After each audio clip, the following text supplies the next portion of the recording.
डोळा हा शरीराच्या महत्त्वाच्या अवयवांपैकी एक। डोळा हा फार नाजूक अवयव आहे, पण अनेकदा डोळ्यांची काळजी घेण्यात हलगर्जीपणा केला जातो। हाच हलगर्जीपणा एका महिलेच्या आरोग्यावर बेतलाय। बुलढाणा जिल्ह्यातील चिखलीजवळ असलेल्या मालगणी इथं राहणाऱ्या ज्योती गायकवाड गावातील शेतात काम करत होत्या। त्यावेळी त्यांच्या डोळ्यात मातीचा ढेकूळ उडाला।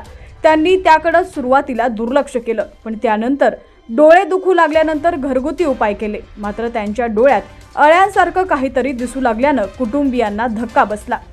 डोळ्यात जास्तच आग पडल्यानं 5 ते 6 तासांनी ज्योती गायकवाडांच्या कुटुंबियांनी त्यांना नेत्ररोग तज्ज्ञांकडे उपचारासाठी नेलं।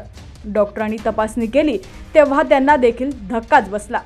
बातमी पूर्ण पाहूया त्याआधी तुम्ही HPN मराठी न्यूज चॅनल पहिल्यांदाच पाहत असाल आणि अजूनही चॅनलला सबस्क्राइब केलं नसेल तर नक्की सबस्क्राइब करा, जेणेकरून आमचे अपडेट्स लवकरात लवकर तुमच्यापर्यंत पोहोचतील। तर या महिलेच्या डोळ्यात तब्बल 1-2 नाही तर 60 जिवंत अळ्या आढळल्यानं डॉक्टरांचेही डोळे चक्रावून गेले होते। डॉक्टरांनी तात्काळ महिलेचा उपचार करत डोळ्यातील सर्व अळ्या बाहेर काढल्या। या अळ्या काढल्या नसत्या तर त्यांची दृष्टी जाण्याची भीती होती असं देखील डॉक्टरांनी सांगितलं। ज्योती गायकवाड या शेतात काम करत असताना गवताला असलेली माती डोळ्यात गेली, पण ज्योती यांनी हाताने डोळे चोळले आणि दुखण्याकडे दुर्लक्ष करत शेतात काम सुरूच ठेवलं।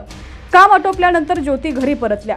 घरी गेल्यानंतर देखील डोळ्यात दुखत असल्यानं घरगुती उपाय म्हणून त्यांनी डोळा पाण्याने धुतला, पण यानंतरही डोळ्यात आग होत असल्यानं त्यांनी घरात असलेला डोळ्यांचा ड्रॉप वापरला।